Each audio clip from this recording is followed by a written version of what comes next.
Well, welcome everyone to our 3-week check-in of our new officials, our first year officials, and then our evaluation officials.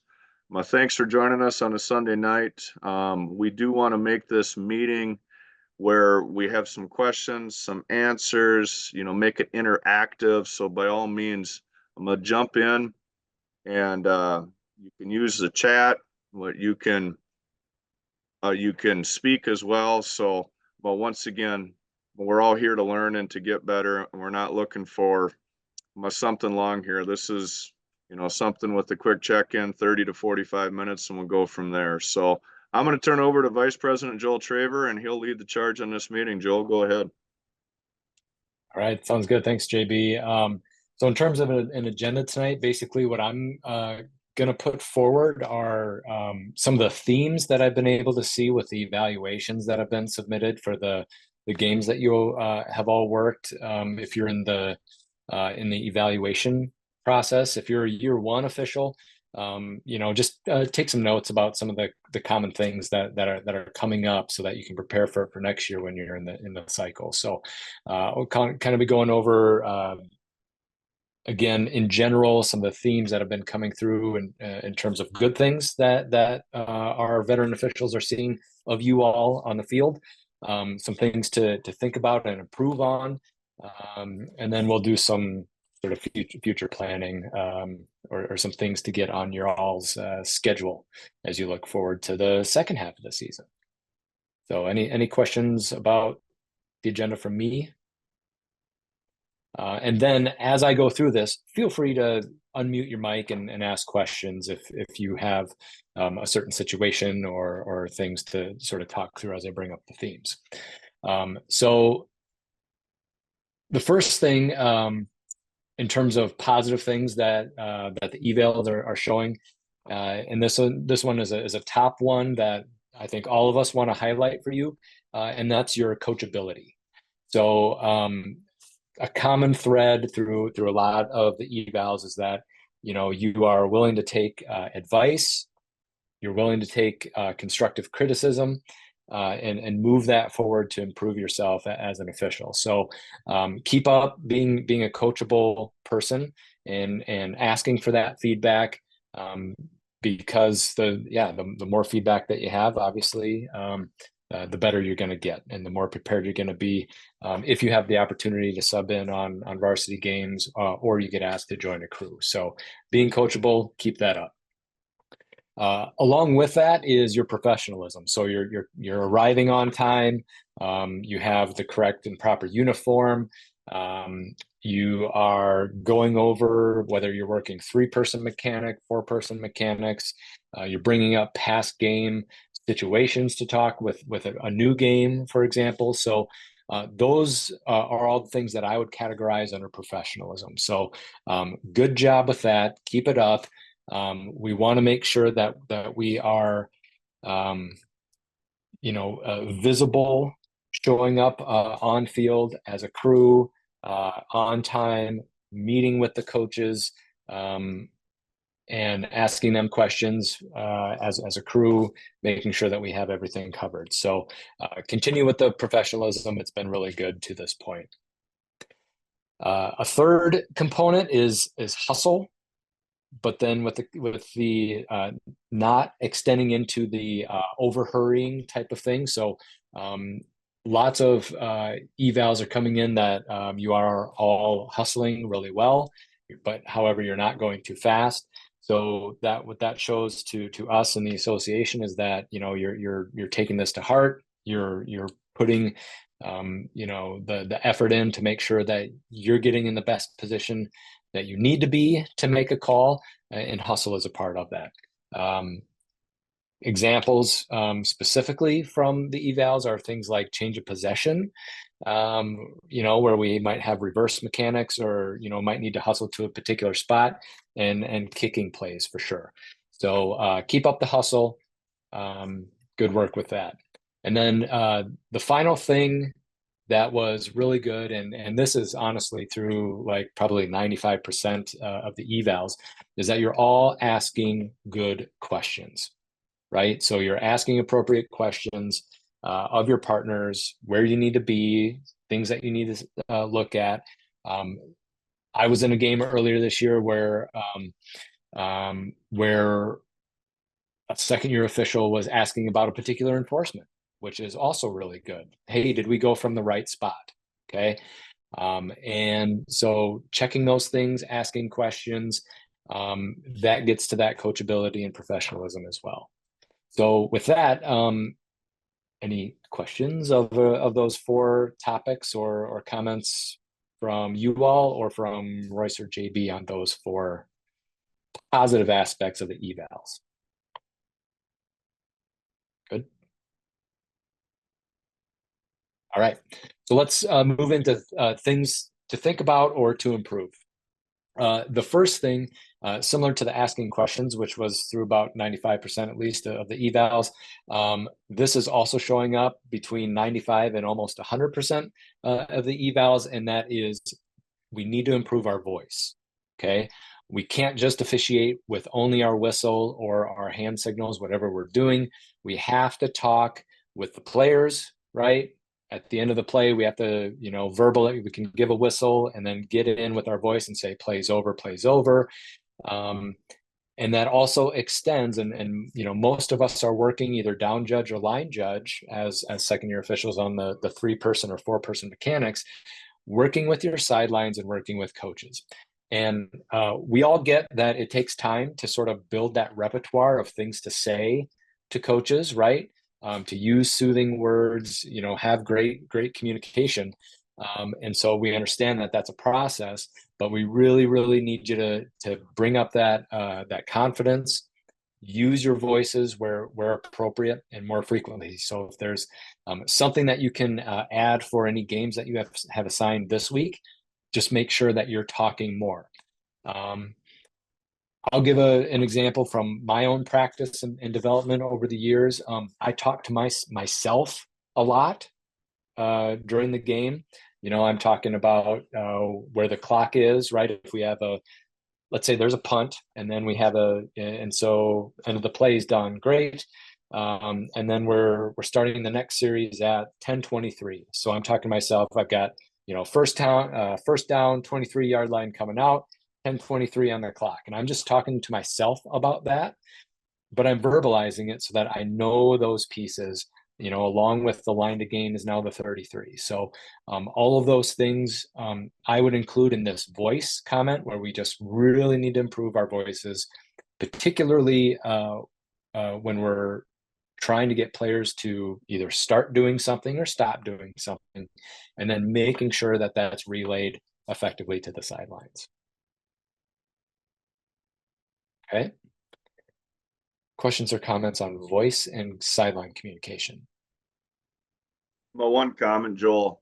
I'm constantly talking to myself when I'm on the line of scrimmage, saying what down, or excuse me, not what down, but what is my line to gain? Okay. Yep. That we're starting on the 23. My line to gain is the 33. And I'm saying that out loud to myself so I can hear myself say it. And, now we're like 3rd and short. I'll say it again at 33 at line to gain. So I know when that ball cracks the 33, I can flap my arms and I can help my referee out by saying that it's a first down. I don't have to turn my back and then look at the chains. Okay, if I would be on the chain side. So I'm constantly talking what my down is going to, or excuse me, what my line to gain is going to be. Thanks. Yep, good. So if you're going to make a goal for the week, something to improve, I think this would be very achievable for everybody to put in to their prep for their games this week, is to increase that voice, and particularly to JB's point about knowing where you are on the field and where that line to gain is, because it's not a good look to be looking backward towards the chains if you're on chain side. That said, if you're opposite the chains, you need to be the person that knows where that line to gain is and to be efficient with signaling that first down if you reach that line to gain. Okay, so voice, sideline communication, all a part of that. The next piece that comes through on, thanks, JB, that comes through on the evals in terms of things to improve is just confidence. Okay. And that confidence comes into play with a few things. Yes, with voice and communication, knowing the game and having that football IQ, and also coming in with body language. All right. So confident body language. We don't want to have our hands on our hips or, be too lackadaisical, that type of thing. But being an assertive presence when you need to be that assertive presence.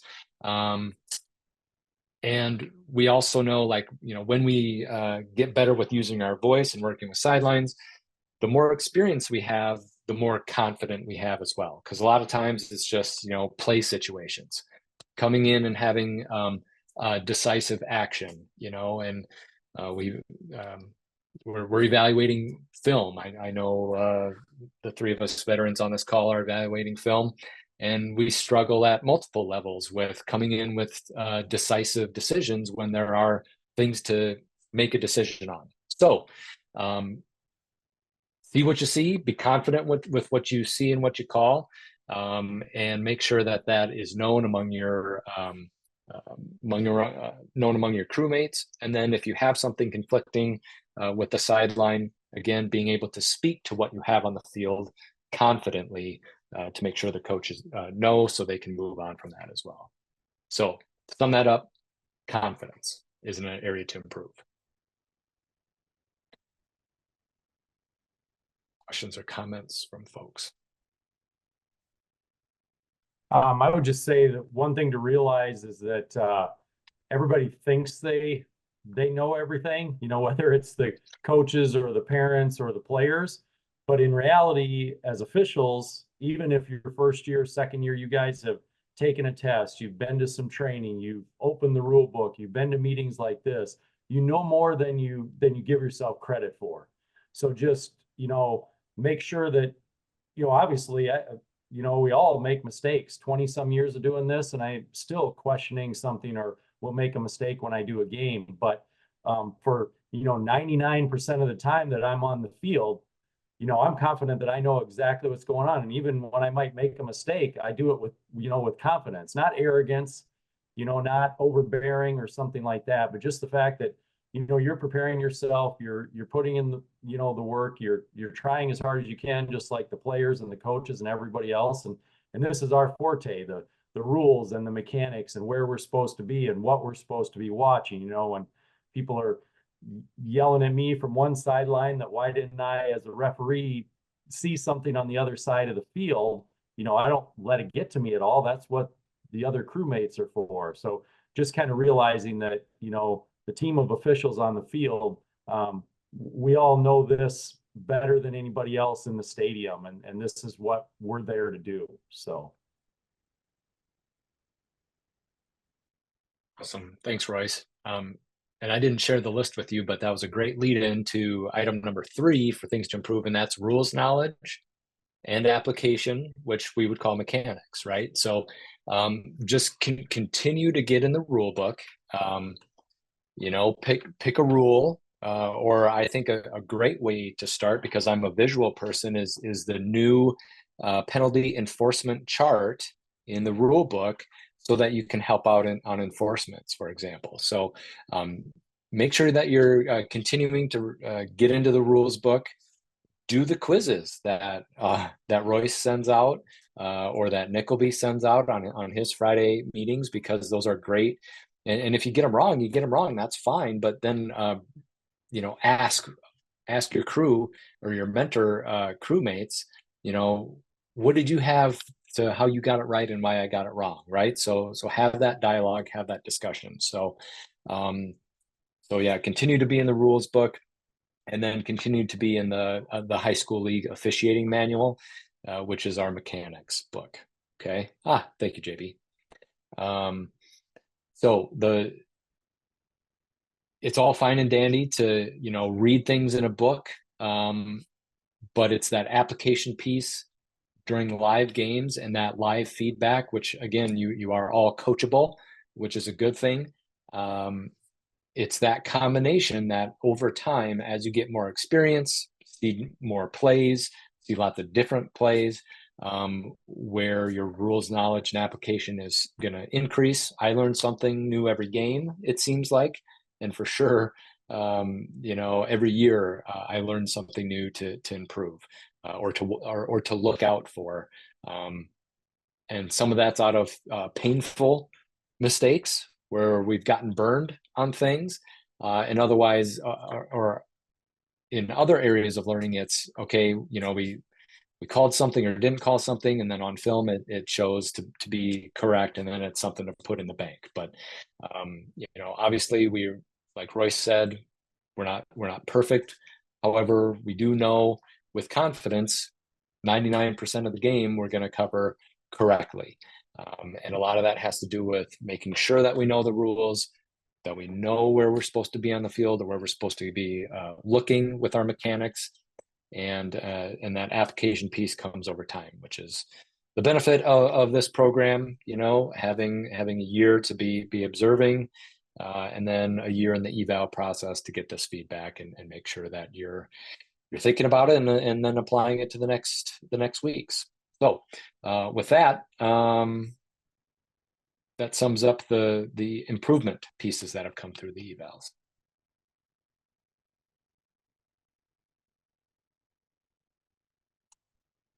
Questions or things to add?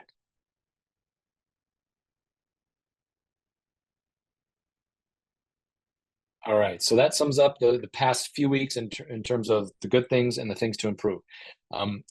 I'm going to throw something out there for the future, right? So if you're not already doing so, and I mentioned this a few times, make some goals for yourself in the coming weeks. All right, pick something that you want to work on and make it a goal for that game. Make your goal evident to your crewmates. All right, ask them to help you improve on that goal. So coming out of tonight, you should be developing goals to work on some sort of aspect of your game and of your practice.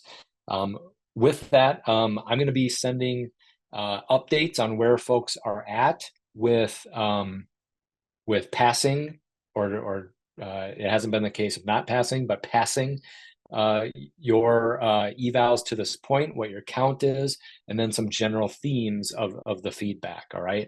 The numerical scores are what they are. Okay. But where the heart of our improvement is in the feedback that the folks submitting the evals are. So I'm going to pull out some of those pieces of feedback and then send them your way for you to think about, reflect on, and that sort of thing. So I will be working on that this week. So look for an email from me with that information. So based upon that information, you'll then be able to set some goals.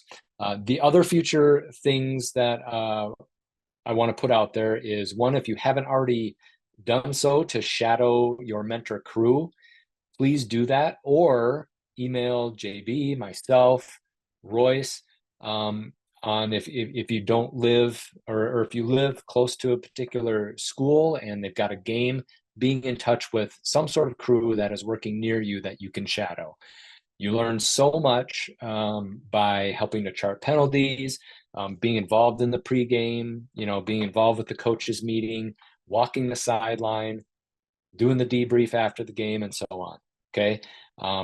That's a really, really good opportunity for you all, not to just only get your name out there, but to truly learn how the crews are working on those Friday nights. So if you haven't done that yet, please make it a point to shadow your mentor crew or find a crew to shadow coming up. All right. And then finally, and we'll make sure that this is in the chat as well, we're planning to have kind of towards the end of the season check-in as well. We're looking at Sunday, October 6th at the same time. So kind of get that on your calendar as well. Sunday, October 6th at 7:30 p.m. We'll do a towards the end of the season check-in, same sort of thing. And that exhausts my agenda.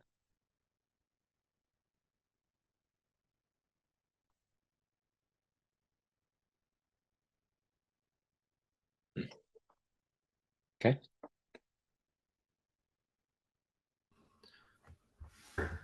Did you say we get copies of our evaluations that are done? Do we get to see them too? Right. So I need to check with Eric Oakstead to see how he did it last year. I kind of want to be consistent. I don't know if it's the full eval or just, or just pieces of it that are sent to say, hey, doing well here, need feedback here. So I'll double check on that. Good question. And I'll make sure that that's sent out. Okay. What kind of questions do all of you folks have from your games that you've done, up to this point, whether it be a mechanics question, a rules question, a philosophy? You were told one thing and then you were told another thing, and you're like, well, okay, which one is it? Because that happens all the time in sports officiating, not only football, but throw us some questions.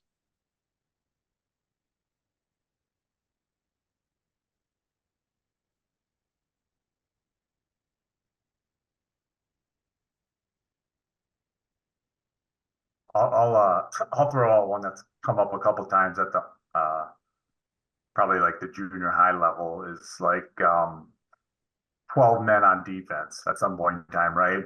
Kids are running in and out and they're sprinting to the sideline or jogging to the sidelines, and all of a sudden, either the snap happens and they're 3 steps away, or it's not that they've been actively involved in the play, but they're trying to make an effort to get off the field. And we've had conversations with a couple different people about, is that illegal participation or illegal substitution? Good question, Eric. Royce, I'm going to let you handle this. We want to hear from you. So I apologize. I missed the first part because my speaker muted, but I heard the last part about somebody trying to get off the field, and is it participation or substitution? So what was the first part of the play, Eric? Just what is that difference between participation and substitution? Okay. Yeah. So is it black and white? Maybe it's gray. Yeah, for the most part, it's pretty black and white. It's almost like the team doesn't know they have 12 or 13 on the field, and all of them play, and they influence the play somehow. That's the biggest part of illegal participation. There's other things too, like, oh, I went out of bounds, if you were an A or K player and then came back on the field, and or any player on the field went out of bounds, comes back in, touches the ball. But in the types of situations where it's just they have too many players on the field, if they all kind of participate in the down, like there's 12 of them and they're all either on offense and running routes and blocking and all that, or they're all on defense and they're trying to play, that's illegal participation. Illegal substitution is, I'm trying to get off the field, or coaches, I'm maybe even at the numbers and they're yelling at me, hey, you're supposed to be off, and I think I'm supposed to be on. And I stand there and I don't do anything during the play. There's a 5-yard run and I'm playing cornerback and I'm kind of looking at the sideline like, am I supposed to be on or off? That's illegal substitution, because they didn't really participate in the play and they were, not active. Let's put it that way. But if they're trying to get off the field and they don't get off in time, that's definitely should be an illegal substitution, 5-yard penalty. And if we can shut those down before the play even happens, that benefits everybody, because if it's an offensive team, they may gain a lot of yards or something, and then you got to bring it back and replay the down. If it's something on the defense, and it's like they're out there in formation, 2 guys lined up on a wide receiver and they run the play up the middle, and maybe something happens, the defense stops them. Well, they had nothing to do with it, but because we had 12 and we didn't shut it down before the snap, now we're, taking a good defensive play away that, especially at the lower levels, people would say, oh, it didn't really affect it at all. But that may be true, but they were on the field when the snap went and that kind of thing. So if we can get our counts before the snap and make them dead ball, that's the best thing to do.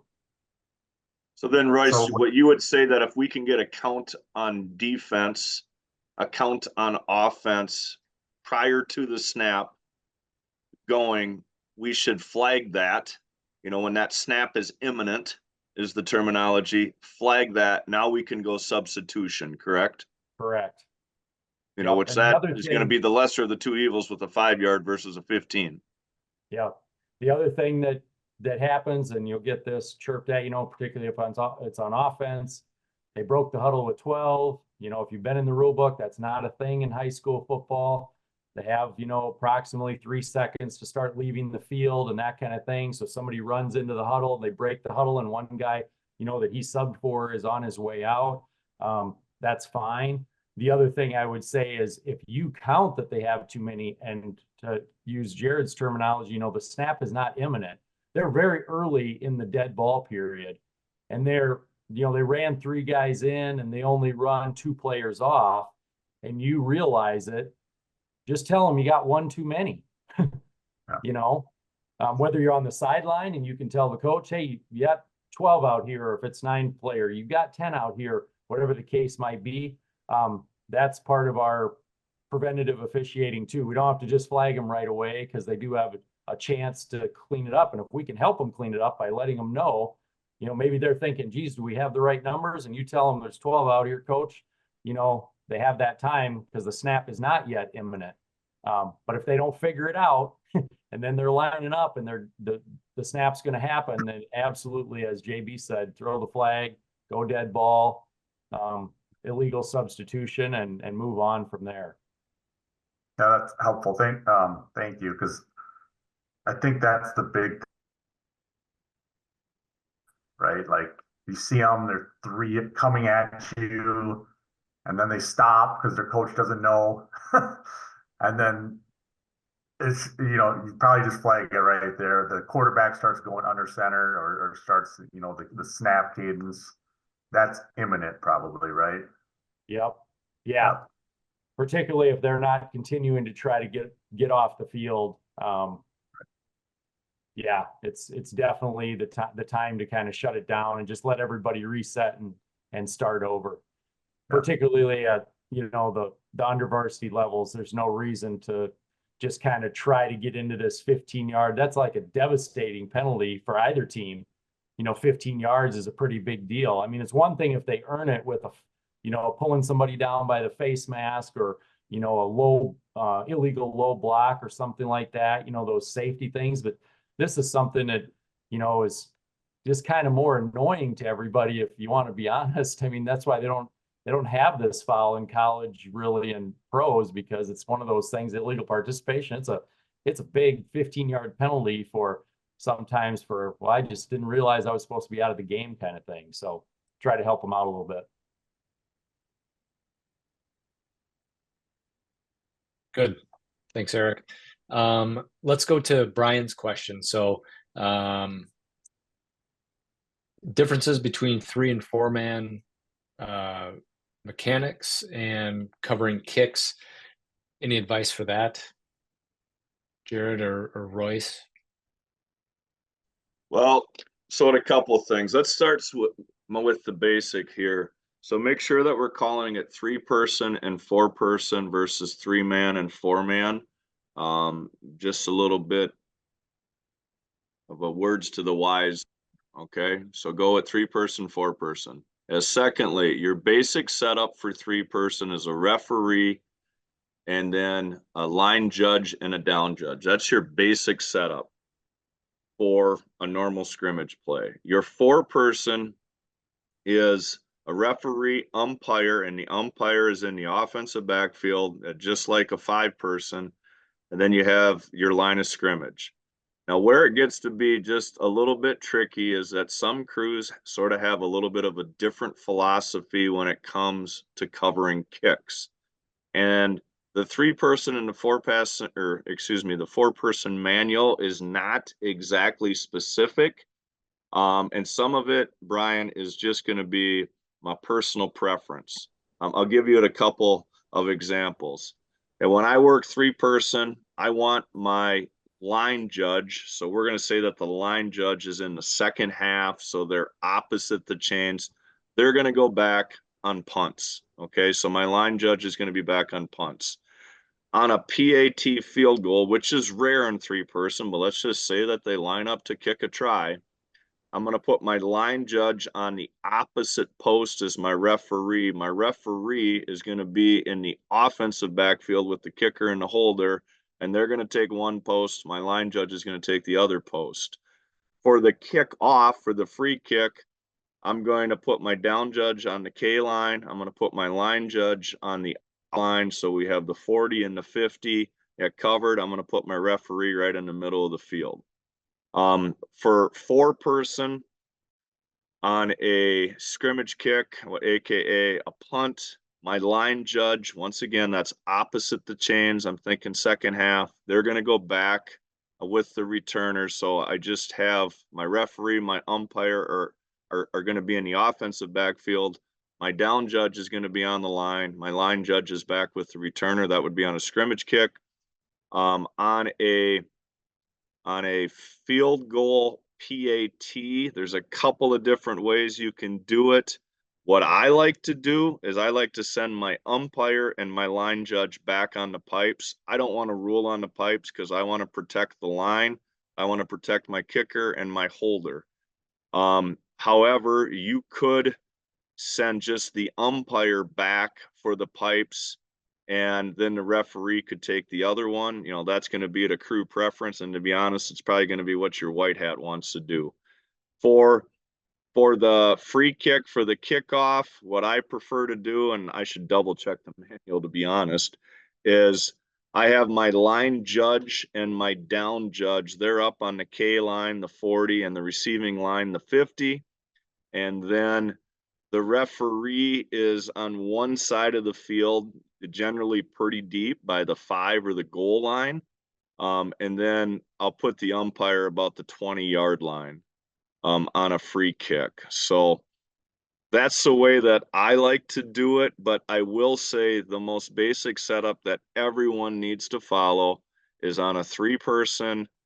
You need to have referee and 2 line of scrimmage for a normal scrimmage down. And for 4-person, it's referee, umpire in the offensive backfield, and then your 2 line of scrimmage. Yeah, Brian, does that help a little bit?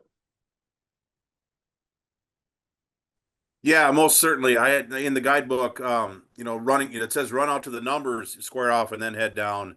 And I was actually I was doing some youth games over the weekend. Like I'd feel the first play of the season, they were coming right at me, and all I could think about was my ACL. So that was a good welcome back right there. And so then I was like, no, you need to hold the sideline. So that's when I'm like, oh, okay. So that's something to think about when you're reading the guidebook. You know, they're talking 5-person at US Bank Stadium, which I'll get there someday, but just things to discuss as a crew ahead of time. Definitely how to cover punts because we were caught. My first punt, we were a little flat-footed on that. So discussing as a crew, what the white hat wants. Sure. Well, and what I would do from a 4-person and a 3-person standpoint, covering a free kick, I wouldn't come onto the field at all. Okay, that's a 5-person mechanic where they want the back judge and the umpire that once the kickers cross their face, they're supposed to come onto the field between the numbers and the hash. Okay, that's if it's a deep kick. Now, if it's an onside kick, okay, they're not coming onto the field at all. But what I would tell you, 3-person and 4-person, do not come onto the field. Stay on the sideline. You're going to be safer there.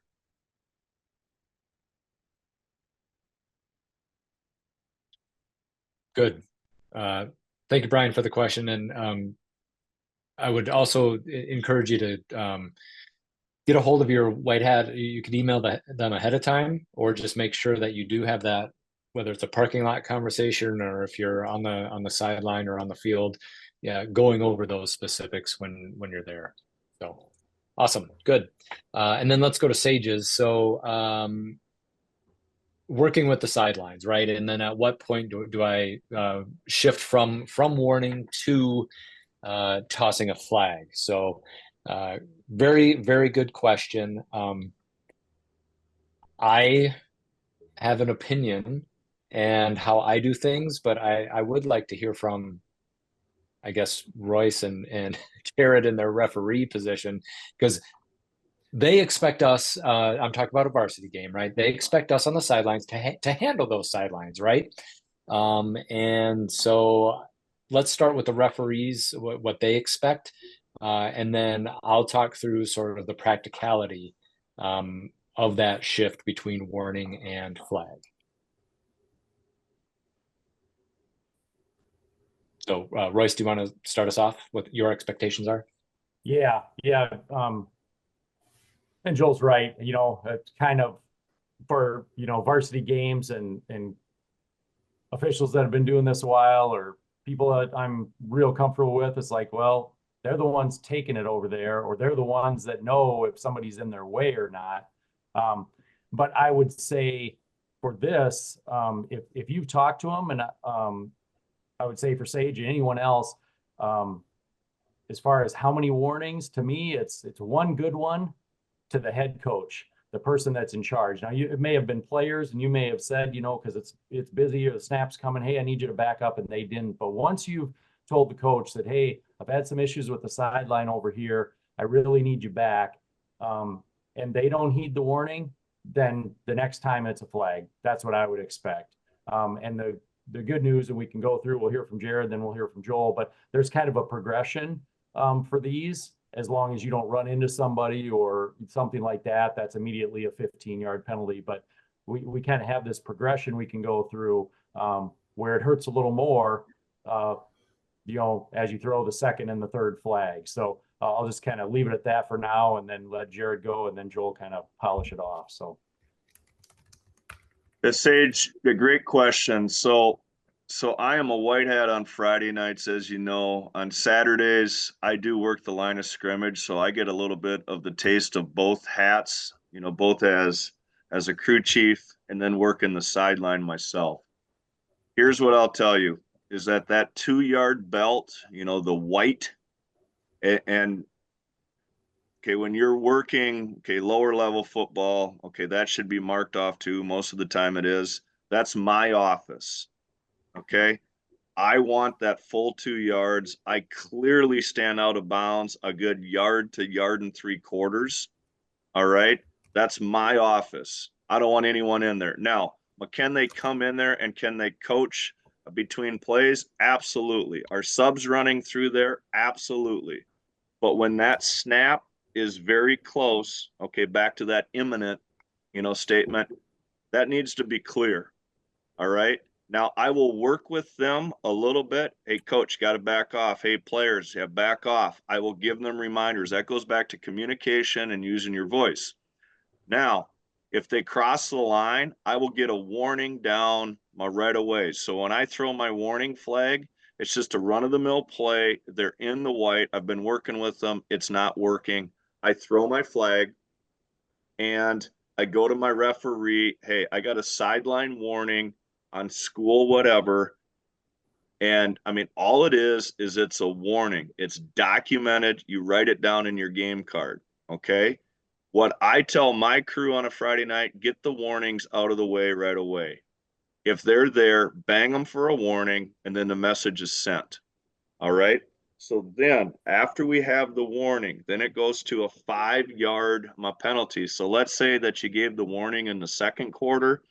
Now we're in the middle of the third quarter, and they're still there and they're not listening, and now it's getting worse. Now you throw your flag. Now we have a 5-yard penalty. Okay. If we get to a third flag in the middle of the fourth quarter, now it's a 15-yard. So it goes warning 5 to 15. All right. Now, the one item with that, if you would run into somebody, or if you would have to go around somebody, this is going to happen more likely on a change of possession, on like an interception return that's going to go to the house, punt return that might go for a long distance. And now we get everyone's excited and they're coming out onto the field and you're dodging people. And I have ran into people before and it hurts like hell. And I throw my flag about 37 feet in the air because now I'm pissed. Okay. So, I mean, if you run into somebody or if you run around them, that's an automatic. Even if we're not to the warning, we're not to the 5, that's a 15-yarder.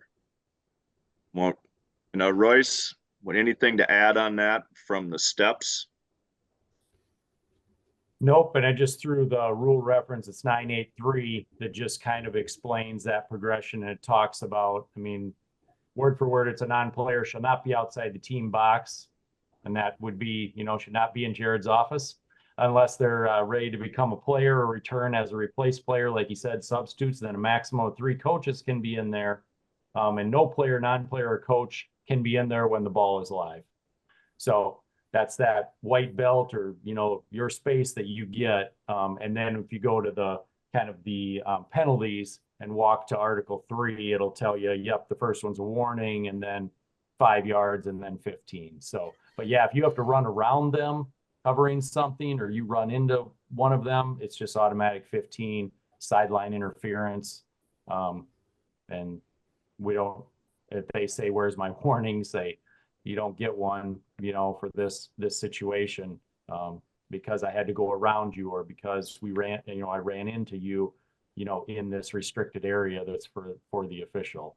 So yeah, and just kind of finish up my point, Sage, one of you, you can have reminders or nice things to say, but get the flag up if you want to say you're warning them. Get the flag up, because it's no yardage, and it's just, they've been warned now. They're getting off easy by you not giving them any yardage, and that's why that rule is in there that way. And as Jared kind of put it, get the warnings out of the way early, because it doesn't hurt anything. It just gets everybody's attention. There's really, no reason. They all think they can see a lot better from being a yard closer, but that's not really true.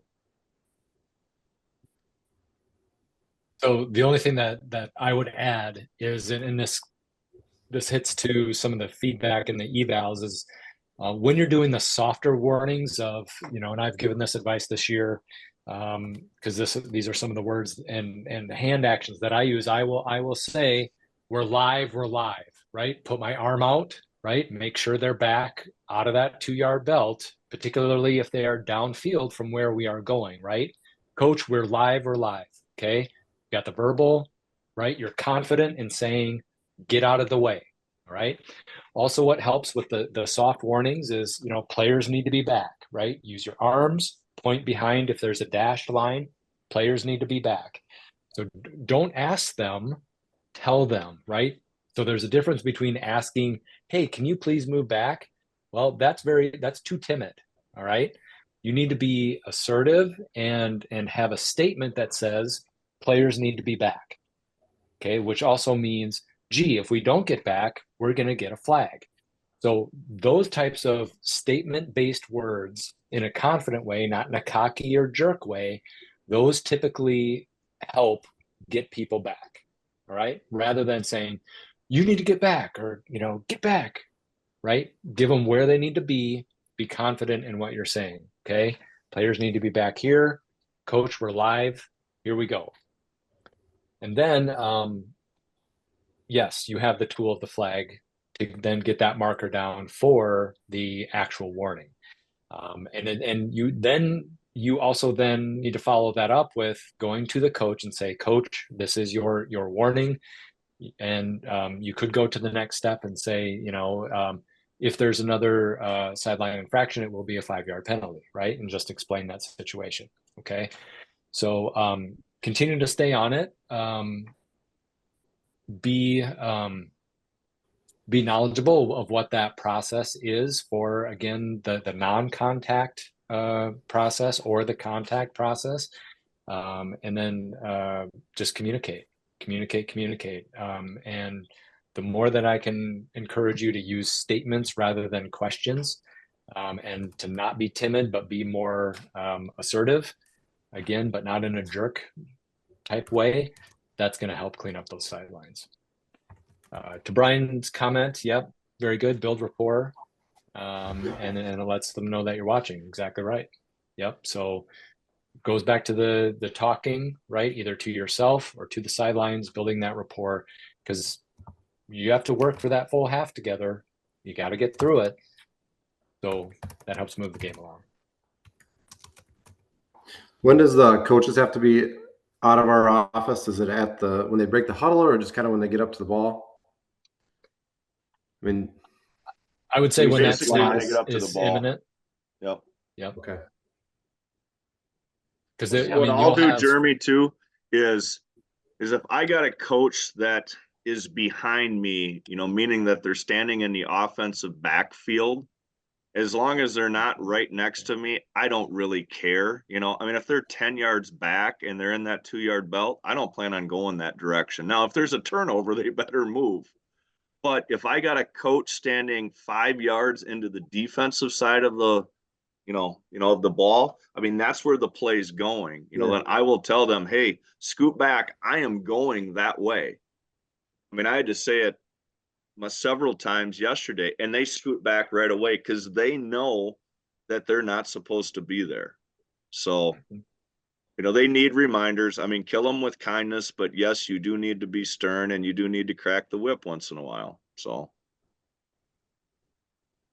Yeah, and just to add to kind of what Brian put in the chat, it's been a few years since I was running up the sideline and on Saturdays anyway in college as a side judge. But every kickoff, I would be heading up that way, and I would just say, "Hey, thanks for keeping the sideline clear. Thanks for staying back. Players, you're doing a great job over here. Really appreciate it." Just because we're going to that kickoff, and then I don't, if I'm dodging them all the way up and just muttering under my breath, like, what are they doing here? But even if they were in there, I'd say, hey, thanks for being back. We're going to be kicking off. I appreciate you guys being out of the way, just those kinds of things, the positive comments. And yeah, as Jared and Joel said, they'll move, and yeah, you just kind of do that. And, we don't want to be throwing flags all night, but if they don't get the hint, that's what we do. And that gets their attention. So. I mean, because with this, I mean, ultimately, I mean, if you think about the game of football, our job is to keep it safe. And that's why the State High School League puts such a heavy emphasis, and rightfully so, on getting the safety fouls. It's no different for us on the sideline. It's to keep us safe. It's to keep the coaches safe. So that's why, okay, this is a big deal. Furthermore, I love it that we flip at halftime. And, when you're working a 3-person, 4-person, lower level game, you should be flipping at that halftime as well. Because for me, I don't want to leave a sloppy sideline for my crewmate coming in the second half. Okay. I want to leave a nice clean sideline to get that warning out of the way if I need to. Okay. So then when my crewmate comes on over, it should be good to go. Okay. That's my mental, thinking of keeping a good sideline. So thank you. the final piece that I would add is that some of the fields are pretty tight, right? I'm thinking of like John Marshall, for example, where it just seems like they're always creeping up on the sideline. So, do yourself a favor and pick out a spot, coach, we need your help getting players back behind X line, whatever it is. And then be consistent with that. And because if they don't know where to go, then they're going to start creeping up. So try to take care of that as much as possible, because it is, like Royce said, in your control a little bit, and try to be using that thanks for being back behind the dash line or whatever it is. Very good advice. Maybe one thing I would add is just kind of look for obstacles sometimes too. We had a situation where the bench, is up there. It's pretty tight, and so if you're at midfield or something, the players are on top of you. And I just asked them, hey guys, can you just move that bench right back to that rope? And then that helped that situation too. So there could be water coolers, there could be bags of footballs or whatever, but just maybe try to check that out pregame and keep them out of the way. That's helped us in a couple situations. Yeah, really good point, Jeremy. So, that's in your control. You can ask for those things to be moved. So yeah, be mindful of those field situations. Good. All right. Any other questions in the chat or things people want to bring up? The chat is clear. We're all caught up there. Yep.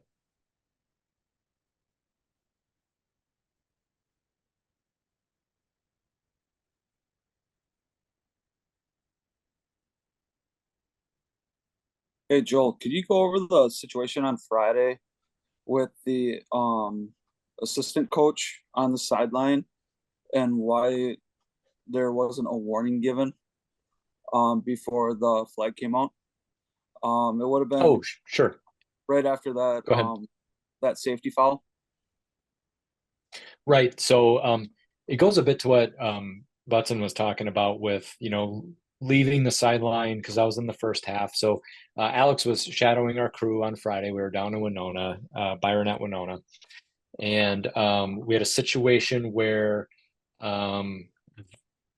there was a call against Byron. There was a big call, an illegal personal contact, which was the correct call. And the Byron staff assistant coaches did not like that call. And so,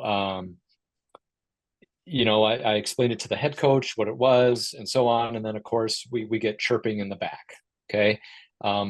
And in my view, any sort of disrespectful comments that are coming, particularly from any coaching staff, they're a representative of their team. And what a coach had said crossed the line for me, and it was one of those non-warning situations to say, I'm not going to go up to the coach and say, "Hey, coach, this D coordinator needs to not be disrespectful." Nope, not the case. Made a disrespectful comment on the subsequent play, and I threw my flag for that warning to send a message that behavior, those comments, will not be tolerated. And then I went to the coach and explained and pointed out specifically who the coach was so that he could coach him up or move him to a different spot.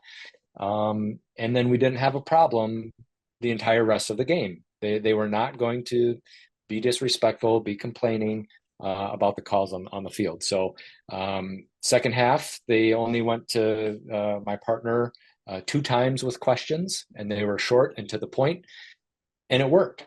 Right. So we will not, we are keepers of the game. We will not put up with disrespectful comments, even if they disagree with a call. So that's what led to that.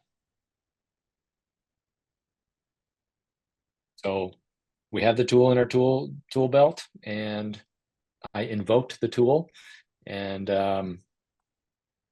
I think it did its job.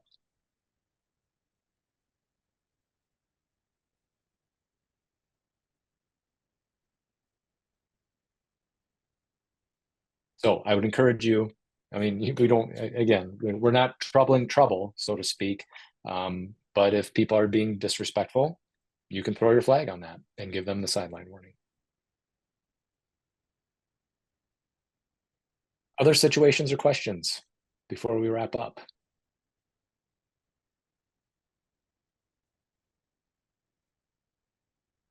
All right. Butson, any summary things to look for this week? Schedule wise, I'm out through the end of September. It's going a little slower than I had planned, but to be honest, it's probably a good thing because we have a number of games that have been added as we go. We've had a number of games that have decreased. With a prime example, La Crescent's junior high, they don't quite have enough to go with the 7th grade and an 8th grade at 4:30 and 4:30. Now they're going to stack the games 4:30 and a 5:45. Because of that, I have to cut down 3 officials. That's happened a few times. So now we're in that point of the season where a program has really good numbers and they just keep playing games, okay? And they want more games. Now we have a program that they're struggling with numbers and struggling to cover their levels. Now we might see a game that gets reduced in quarters or gets canceled. So I am planning to schedule more this week, get out another week or 2. And I mean, eventually within a week or so, I mean, the season will be complete. But keep your blocks updated. What everyone's been pretty good. We ran into a snag late August, early September, where we had a whole bunch of turnbacks, but I can tell that everyone's been, keeping up Arbiter a lot better, since then. So, just stay after it. If you want more games, shoot me a quick note and I can see what I can do to find you more games. That's it. Okay. Sounds good. Yes. Good comment, Brian. Keep the weather the same. It's as long as we can push back those long sleeves, the better.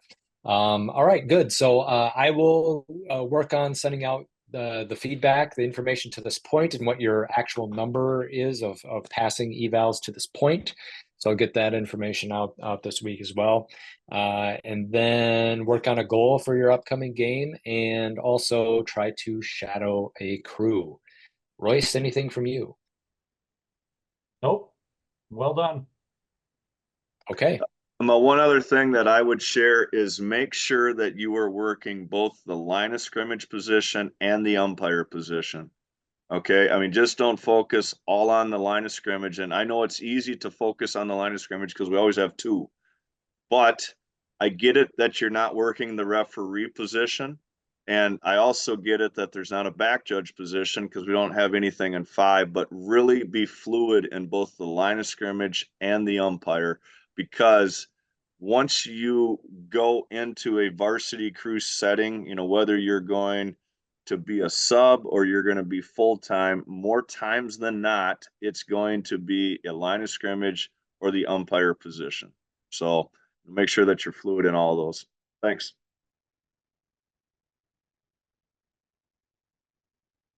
All right. Keep up the great work, everybody. Appreciate you hopping on tonight. And yeah, we'll keep going and we'll touch base later on the season. So take good care. Have a great week. Talk to you soon. Have a good week.